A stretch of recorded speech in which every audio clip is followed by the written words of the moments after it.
A'udzubillahi minasyaitonirrajim. Bismillahirrahmanirrahim. Assalamualaikum warahmatullahi wabarakatuh. Waalaikumsalam warahmatullahi wabarakatuh. Abang kakak ayah bunda yang dirahmati Allah, alhamdulillah pada kesempatan hari ini saya pengen ngobrol-ngobrol lagi dengan salah satu orang hebat yang ada di Yogyakarta. Kalau episode sebelumnya kita ngobrol dengan Mas Ruki dari Jogja, dari Kota Pelajar. Sekarang saya ngobrol dengan sahabat beliau, ngobrol dengan guru beliau, namanya Mas Jati. Pengen tahu siapa beliau? Yuk, Mas Sasongko Jati, silakan kenalkan diri ke keluarga Bebas Riba Indonesia. Monggo Mas. A'udzubillahi minasyaitonirrajim. Bismillahirrahmanirrahim. Assalamualaikum warahmatullahi wabarakatuh. Alhamdulillahirabbil alamin. Assalatu wassalamu ala asrofil anbiya'i wal mursalin wa ala alihi washabihi ajmain. Rabbi shrah li sadri wa yassir li amri wa hlul 'uqdatam min lisani yafqahu qawli. Rabbi anzilni munzalan mubarakan wa anta khairu munzilin. Terima kasih Bang Imam, waktunya ya, di kesempatan ini diberikan kesempatan untuk memperkenalkan, untuk sharing lah. Sharing. Nama saya Sasongko Jati, saya lahir 43 tahun yang lalu. Masya Allah, 43. Tua, Bang. Senior aneh berarti. Nah, saya dari Jogja, ya, dari Bantul. Nah, kisah perjalanan kehidupan lama saya di rantau. Oke. Jadi hampir 13 tahun saya di Jakarta. 13 tahun di Jakarta. Merintis karir di profesional dari mulai manajemen trainee karena memang lulus dari kuliah, masuk benar-benar mengawali dari manajemen trainee. Manajemen trainee itu untuk memang disiapkan untuk masuk ke level manajemen. Tapi memang mulai dari bawah. Ya, dari mulai bawah di bisnis retail. Jadi dulu di bisnis retail tahun 2001 saya itu mengawali karir sampai dengan di tahun 2013. 2001 sampai 2013. Ya, dari hypermarket, kemudian supermarket dan sampai dengan minimarket. Wow. Nah, dari paling gede, menengah sampai yang kecil. Memang banyak dong berarti. Itulah. Banyak ya. Ya, jadi gede itu juga jumlahnya, memang jumlahnya nggak sebanyak kalau yang mini. Kalau yang mini itu 11.000 gerai sekarang. 11.000 gerai. Ya, pada saat saya akhirnya memutuskan pensiun itu 11.000 gerai di posisi waktu itu jabatan senior HRD manager. Ya. Berarti antum berkontribusi buka 11.000 gerai minimarket. 11 gerai minimarket. Masya Allah. Ya, kalau satu minimarket ada berapa biasanya Mas kalau satu minimarket itu? Ini investasinya. Karyawannya 10. Berarti kalau 11.000 berarti 110.000 orang. Ya itulah. Rekrut 110.000. Training dari awal sampai dia bisa menjalankan. Ya. Masya Allah. Banyak amal jariah nih. Masya Allah. Berarti masih buka sampai sekarang minimarketnya? Masih. Sekarang udah hampir 15.000 mungkin. Oh, berarti setelah antum keluar nambahnya nggak banyak berarti. Namanya ngerintis ya. Masya Allah. Habis dari sana kemana lagi Mas? Jadi dari sana saya memutuskan untuk membuka bisnis sendiri. Jadi saya merintis untuk membuka entrepreneur di bidang asuransi syariah ya di Jogja. Ngerintis juga itu ngerintisnya di Jakarta memang. Dari mulai di bawah, mulai dari agent, kemudian naik jadi manajer, senior manager, sampai di Jogja, direktur. Masya Allah. 11 tahun, sampai akhirnya buka kantor, joinan sama teman. Gitu. Berarti 2 kali merintis dari bawah semua? Ya. Masya Allah, mentalnya sangat matang nih Bang Kakak Ibunda nih. Nah, ngomong-ngomong nih Mas Jati, ya. Usia 43 tahun. Saya aja 37 tahun nih sekarang, punya banyak kisah tentang angsuran.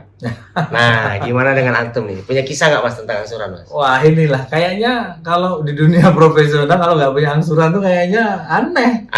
Iya. Nah itu sih saya juga aneh pada diri sendiri itu. Nggak punya angsuran aneh malah. Iya. Justru waktu itu karena ya fakirnya ilmu, secara finansial, secara gaji 2 digit lah. Oke. Secara bahkan ada satu titik di mana ya saya dapat dari bisnis, ya saya dapat dari profesional, itu di atas 50 juta bang per bulan. 1 bulan. Masya Allah. Sebulan. Tetapi anehnya saya malah punya utang. Gitu. Penghasilannya gede, malah punya utang. Nah waktu itu ya nggak tahu lah. Waktu itu saya dengan terkait dengan riba itu kok kayaknya saya mampu nih, ya udah nyicil aja daripada berat-berat langsung kita ngeluarin ini. Kalau bisa dicicil kenapa harus di cash? Itulah mindset yang samsut lah. Samsut ya. Kalau bisa dicicil kenapa harus cash? Nah, itu mindset yang di umumnya begitu. Saya juga iya juga lah gitu kan. Nah terus kemudian waktu ngangsur itu ya kok tiap bulan kayaknya dikejar-kejar nih, harus menyisihkan. Lama-lama ini kan nggak beres nih kayaknya nih. Nah waktu itulah sudah mulai timbul kesadaran sama istri, kayaknya jalan kita ngambil pinjaman di bank ini kayaknya nggak bener ini. Ya waktu itu malah buat bangun rumah lagi. Untuk bangun rumah. Tahun berapa kejadiannya Mas? Itu tahun 2006. Oke, berarti karir antum udah bagus waktu itu ya? Sudah saya waktu itu udah manajer. Nah itu bangun rumah qadarullah baru mulai itu di 1 pekan gempa. Oke. Gempa Jogja. Iya. Nah itu baru seminggu mulai bangun roboh rata dengan tanah. Itulah maka di situ apa yang salah ya ini? Saya bangun rumah udah langsung awal robohin langsung gitu kan. Langsung roboh. Habis. Mulai dari nol. Ya Allah. Jadi yang sudah batu bata, semen, semua yang udah naik udah nggak bisa dipakai lagi kan. Rata. Udah kita nunggu setahun lah waktu itu untuk membangun kembali. Justru pada saat kita sudah nggak bisa membangun itu karena kondisi tidak memungkinkan, tukang-tukang ini yang membangunkan lah waktu itu justru mereka ngomong, Pak boleh nggak untuk ongkos pembangunan rumah yang belum jadi tadi itu diminta untuk bangun rumah mereka itu hancur semua, nggak punya tempat berteduh. Nah, gimana saya coba? Nggak punya kan, nggak ada hati kan kalau nggak ini. Ya tahu kan saya pegang duit. Nah itu duit pinjaman itu. Berarti duit pinjamannya tadi dipakai untuk bikin rumah, rumahnya roboh. Habis itu cuma untuk bayar. Malah justru bayar upah tukang supaya tukangnya punya rumah. Bisa punya rumah. Jadi malah justru bawain rumah tukang dulu. Oh, itulah. Keren ya. Nah, terus ngangsurnya tetap bang. Berarti tukangnya punya rumah, antum yang ngangsur. Itulah, Masya Allah. Kan udah beda transaksi Mas. Itulah. Transaksi antum bikin rumah. Iya. Kalau tukang nerima jasa. Rumah. Iya. Jadi beda. Aman dia. Beda akar aman. Iya. Nah kitanya nih yang samsut kan, sudahlah belum punya rumah, nyicil tetap terus nyicil. Nggak peduli kan bang mau punya itu jadi rumah atau enggak peduli. Nah itulah akhirnya setahun lah baru kita bisa dibangunkan rumah itu. Tahun berikutnya 2007. Di 2006 bangun roboh, angsuran tetap dibayar, nabung lagi untuk bikin rumah. Jadi kan otomatis kan ya kita untuk bangun ininya ya tadi yang sambil berjalan ya kita sambil nabung lah. Justru bangun rumahnya nabung akhirnya. Akhirnya nabung. Ya.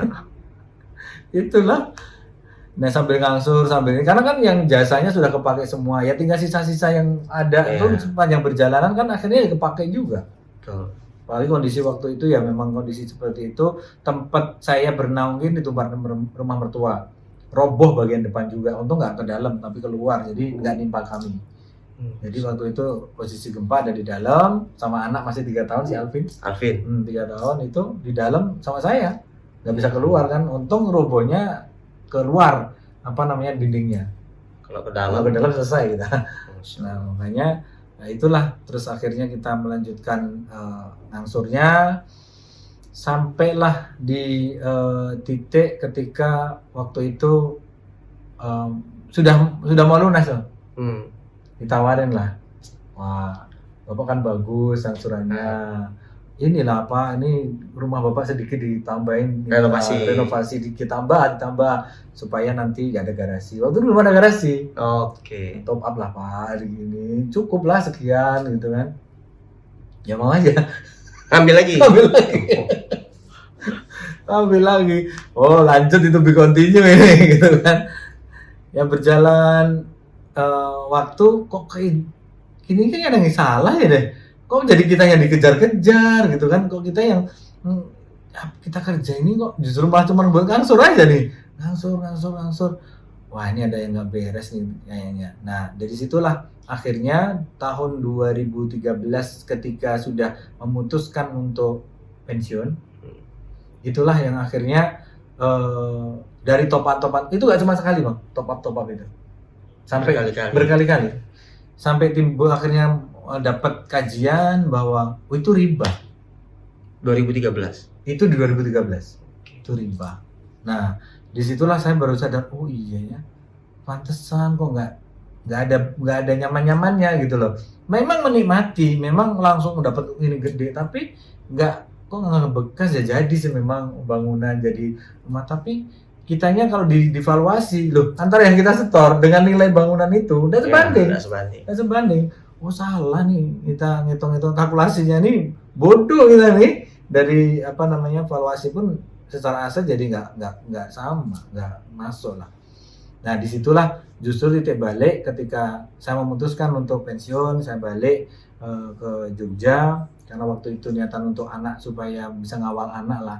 Anak sudah 2 waktu itu, istri udah repot kalau untuk harus sambil dia kerja terus sambil ini anak. Pokoknya kalau sendiri udah enggak, karena LDR lah selama 13 tahun itu. LDR. Alhamdulillah antum setia orangnya mas ya. Nah, alhamdulillah dikasih. Ketahanan ya, itulah. Luar biasa. Nah, itu yang akhirnya menjadi titik balik ketika wah, ini saya mesti harus menyelesaikan semuanya. Alhamdulillah ketika memang niat hijrah untuk kebaikan, untuk saya memutuskan untuk tidak mengambil kemaksiatan itu, justru Allah kasih hadir rezeki yang benar-benar dari arah yang tidak disangka-sangka. Oke. Jadi ketika saya kan pensiun bukan pensiun dini, saya mundur, resign. Oh, resign. Jadi nggak ada uang pesangon tuh nggak ada, uang pesangon tuh nggak ada. Justru waktu itu saya ada ada aset itu justru mobil lah, waktu itu ada mobil, justru yang akhirnya alhamdulillah memang dapat dikasih lah, ada mobil mobil yang dulu saya pakai operasional itu dikasih lah sama ini, udah bawa mobilnya ini. Nah, saya kan nggak perlu dua mobil, maka itu yang saya lepaskan, yang satunya saya lepas dah untuk nutupin yang utang saya. Nah, sama dikasih mobil berarti antum. Dikasih mobil. Plak satu mobil. Satu mobil yang saya yang beli sendiri karena saya yang purchasing kan. Iya. Saya yang beli sendiri, saya yang pakai. Nah, kurang lebih baru berapa tahun ya, berarti baru setahun kali kepake udah langsung dikasih lah. Jadi itulah ya, dianggap kayak pesangon ya. Iya, dianggap kayak pesangon. Nah, terus mobil yang di rumah saya jual untuk lunasin. Kemudian saya ingat, wah ini nggak boleh nih, orang tua saya, apalagi ayah itu udah meninggal, ibu masih nanggung untuk utang ayah. Kemudian mertua saya tanya juga, ternyata sama, mereka pun juga masih ada hutang padahal udah mau pensiun. Udah saya minta sama Allah, ya Allah mudahkan untuk mendapatkan rezeki yang halal. Dan itu saya memang sudah berazam ketika nanti saya keluar dari kerjaan ini, sama umroh. Bener, sama umroh, dikasih masih ada sisa lah bang waktu itu. Akhirnya saya daftar umroh, dan benar-benar sebelum umroh di laundry saya sama Allah. Di laundry. Jadi waktu itu tahun 2009 itu usus buntu saya pecah. Allah. Pecah. Nah, berarti ini 2009. Waktu itu belum pensiun. Oh, 2009 itu sudah kena usus buntu saya pecah. Nah, itu udah operasi besar. Nah, tahun 2013 ketika saya mau umroh, itu ada batu ginjal nyangkut. Allah. Jadi saya kencing darah, kemudian sakitnya luar biasa, dibawalah ke rumah sakit, udah pingsan lah kayak gitu, kolek kan, sakit bener. Akhirnya diputuskan memang tidak langsung bisa dioperasi, harus dipasang G-stent namanya. Jadi antara kandung kemih ke ginjal itu harus dipasang kayak selang sekitar 40 cm itu. untuk nanti supaya ngelebarin 40 cm. 40 cm. Panjang berarti. Panjang. Oh. Panjang dan sebesar kabel itu tuh, kabel apa namanya? Kursor itu loh. Iya. Nah, kabel kursor itu. Segitu itu dipasang selama 1 pekan. Baru apa namanya pulang pakai di dalam tubuh saya itu ada itu. Jadi buang air ya darah. Allah. Itu sebelum keberangkatan umroh. Dah benar-benar setelah menjelang besok harinya itu mau berangkat, balik untuk lepas itu dan operasi. Jadi posisi berangkat umroh itu posisi benar-benar baru keluar dari rumah sakit, bawa obat seluruh dari ini, disarankan kalau nanti memang masih kencing darah di sana minum obat ini. Nah, Pasca operasi. Benar-benar berangkat. Qadarullah benar-benar ini namanya tanah suci. Saya sampai sana bersih.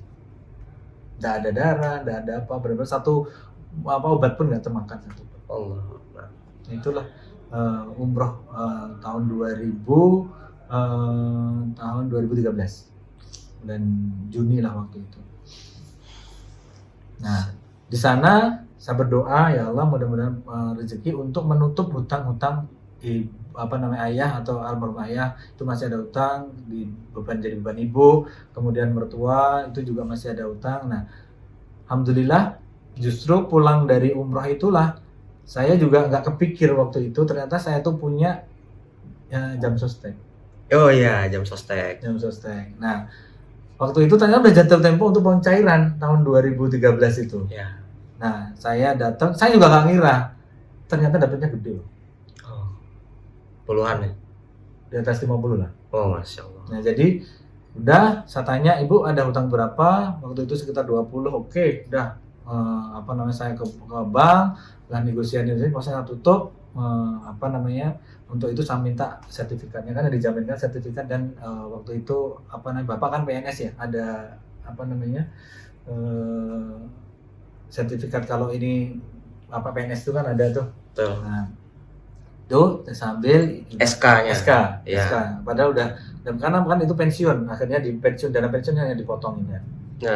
Nah itu udah saya beresin, alhamdulillah. Nah tinggal ya giliran mertua nih. Nah itu kayaknya di tempat alumni antum tuh. Oh. Bank yang tanpa Bank libur khusus orang tua. yang antrinya dari jam 6 subuh. Nah itulah. Oke Mas Yati, tadi jam sosteknya cair. Alhamdulillah. Hutang beres semua. Ya. Orang tua dilunasin juga. Iya. Habis itu mertua juga. Ya. Mertua. Gimana kisahnya ngelunasin hutang mertua? Ya, jadi karena saya udah menganggap bahwa ya mertua orang tua ya sama lah. Saya anggap bahwa jangan sampai keluarga besar ini masih ada sangkutan riba. Maka jangan sampai nanti juga akhirnya kan kita sebagai anak juga yang akan menjadi menanggung beban juga dan kasihan ini kita udah tahu ilmunya dan ada kondisi ini nggak beres, nggak benar, nggak berkah. Maka udah saya ingatkan sama istri.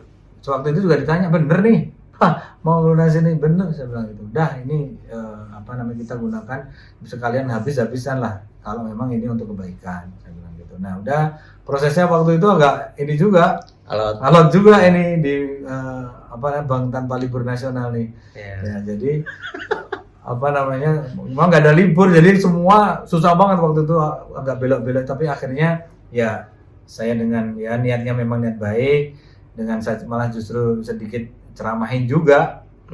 Kenapa kok kita mau tutup gitu ya karena memang kita nggak mau nih kita ini mendapat dosa besar di dunia nih. Itu wasilah untuk saya juga menyelamatkan keluarga saya, menyelamatkan orang tua, saya bilang gitu. Nah akhirnya barulah ini dikasih lepas. Antum ceramahin dulu orang banknya. Ceramahin dulu. Ya, saya mewakili manajemen bank tersebut karena mungkin saya juga pernah kerja di situ. Minta maaf dulu nih Mas. Kalau ada yang nggak berkenan seperti itu. Ya.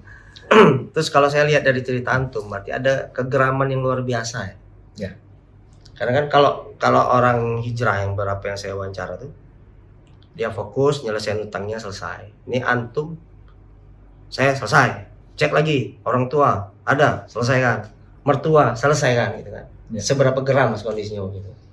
Ya ketakutan sih lebih tepatnya Bang.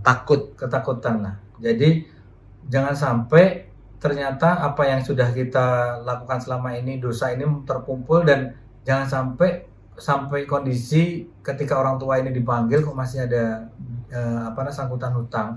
Itu saya takut sekali itu. Dan juga termasuk, wah ini nyampe nggak nih umur saya nanti, jangan sampai kita masih ada hutang riba.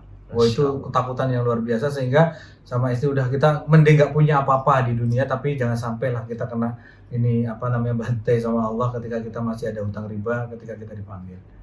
Nah itu orang tua udah pada sepuh, nanti kalau masih ada sangkutan itu, aduh jangan sampai itu yang benar-benar saya perjuangkan justru.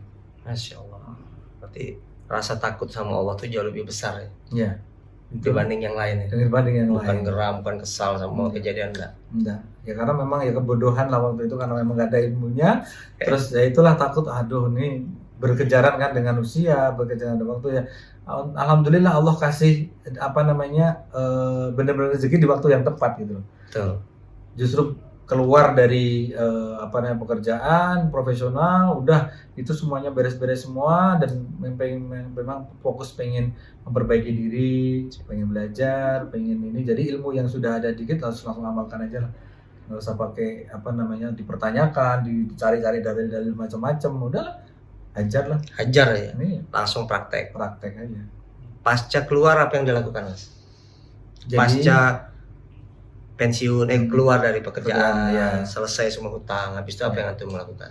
Ya, jadi waktu itu karena sudah merasa ada rasa ketenangan yang luar biasa. Wah itu benar-benar kayak plong gitu loh.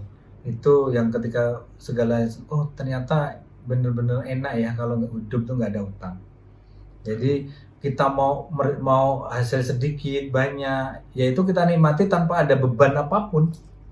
Kemudian saya merintis tadi, ya alhamdulillah bisnis bisa berjalan dengan lancar juga. Waktu itu belum pandemi kan, belum pandemi. Kemudian saya merintis karir pun alhamdulillah juga dalam waktu yang nggak terlalu lama juga lancar, reward juga dapat, sehingga ya alhamdulillah ada ada pergantian sisi kehidupan karir lah. Nah itu juga saya syukuri. Yang di situ lebih banyak karena memang pada saat setelah saya dari profesional itu banyak memang saya ke dunia spiritual. Oke. Ya, masuk buka buat komunitas pengusaha muslim. Ya kemudian di situ memang isinya ya ribawi semua. Ya itulah saya buktikan, saya bercerita apa yang saya lakukan. Alhamdulillah itulah yang membuat tenang. Nah, tambah lagi yang setelah tahun 2019 ketemu dengan Lukman. Ya, ketemu dengan Kiai Lukman. Ketemu dengan Kiai Lukman. Di situ tambahlah pemahaman tentang kehidupan, pemahaman tentang bahwa ya nggak cuman iman, nggak cuman ilmu, dan juga nggak cuman tobat aja. Kalau hijrah itu pantesan kok kita juga ya secara duniawi dapat, tapi ada sesuatu hal yang memang itu jauh lah dari kata kebahagiaan, ketenangan, keberkahan, dan masih mindsetnya itu keduniaan. Keduniaan mindsetnya itu. Nah justru ini etapa 2019 inilah etapa balik lagi. Ada sebuah momentum di mana saya dan keluarga memutuskan bukan lagi target dunia ini yang kita capai, dan kita tentukan titik cukup untuk dunia, dan justru aset-aset yang ada sudahlah geser, wakaf. Kita geser semua, untuk kita pun sudah menentukan titik cukup, udah yang penting nggak kelaparan, udah jangan sampai nanti malah kita berat dihisab, kita justru membebani lagi mungkin dosa-dosa yang pernah ada, jangan sampai kita terulang lagi. Itulah momentum Munzalan ini. Momentum Munzalan. Ya. Doain nih teman-teman, suatu hari nanti saya bakal wawancara Kiai Lukman. Nah, karena beberapa narasumber, salah satu titik baliknya ketemu beliau. Oh gitu. Iya. Masya Allah. Termasuk saya juga. Guru saya luar juga. Biasa. Nanti doain ya kawan-kawan ya, doain teman-teman warga bebas riba Indonesia. Apa nih Mas? Nasihat, saran, atau ungkapan lah buat teman-teman yang masih berkecimpung di riba tadi. Ya. Jadi teman-teman pasti juga kan apa namanya, mungkin cuman dikit, mungkin apa namanya, antum ada yang untuk nyicil.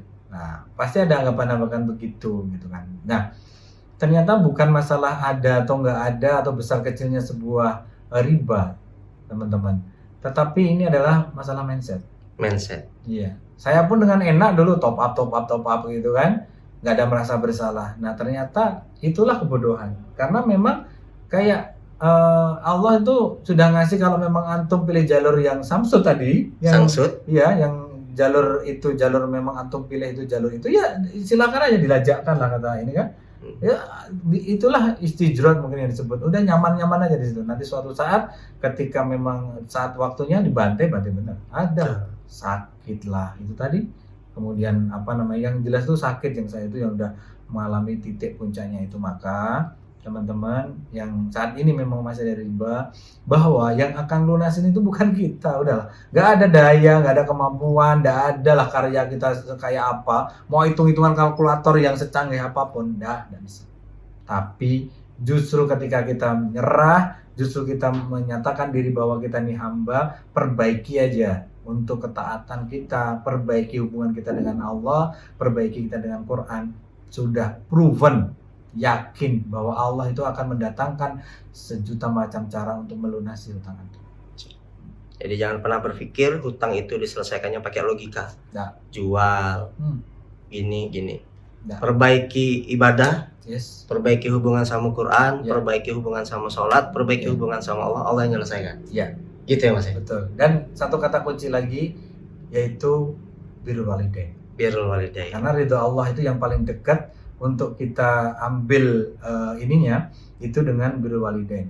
Dan saya dapat ilmu dari guru saya yang apa namanya, sudah saya anggap sebagai murabbi lah waktu itu. Pilihannya kalau masih ada orang tua, khususnya ibu lah yang kita treatment. Kalau nggak ada, anak yatim. Alhamdulillah masih ada ibu, ya ibulah yang kita treatment, kita muliakan. Jadi Bang, saya milih setiap Kamis sore, saya datang ke tempat ibu, ke rumah ibu, pulang, apapun kondisinya, apapun ininya, saya mesti harus upayakan Kamis sore kosong. Kemudian saya datang, awalnya saya minta izin dulu, saya ngomong, kenapa kok saya melakukan ini? Ya inilah yang diajarkan oleh guru kami, inilah yang diajarkan oleh guru saya, bahwa mungkin selama ini kita interaksi dengan orang tua ini hanya sehelo aja. Dan saya tidak mau ini terjadi ketika ibu sudah nggak ada.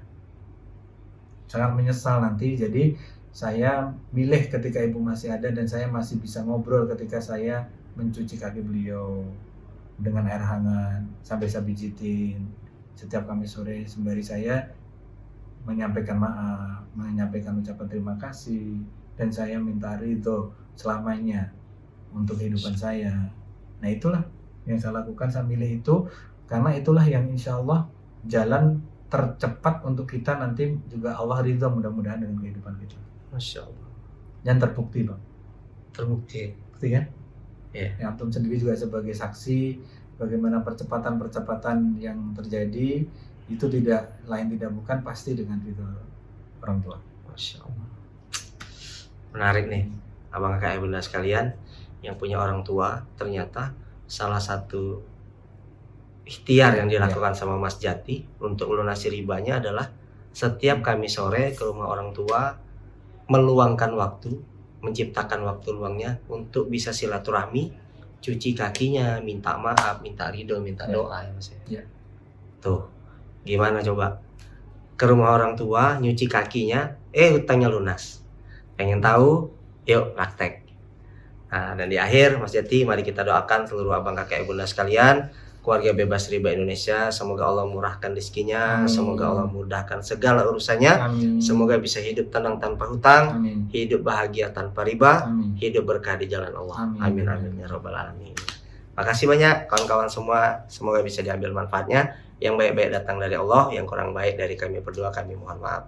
Barakallahu fikum, billahi taufiq wal hidayah. Assalamualaikum warahmatullahi wabarakatuh. Salam lunas.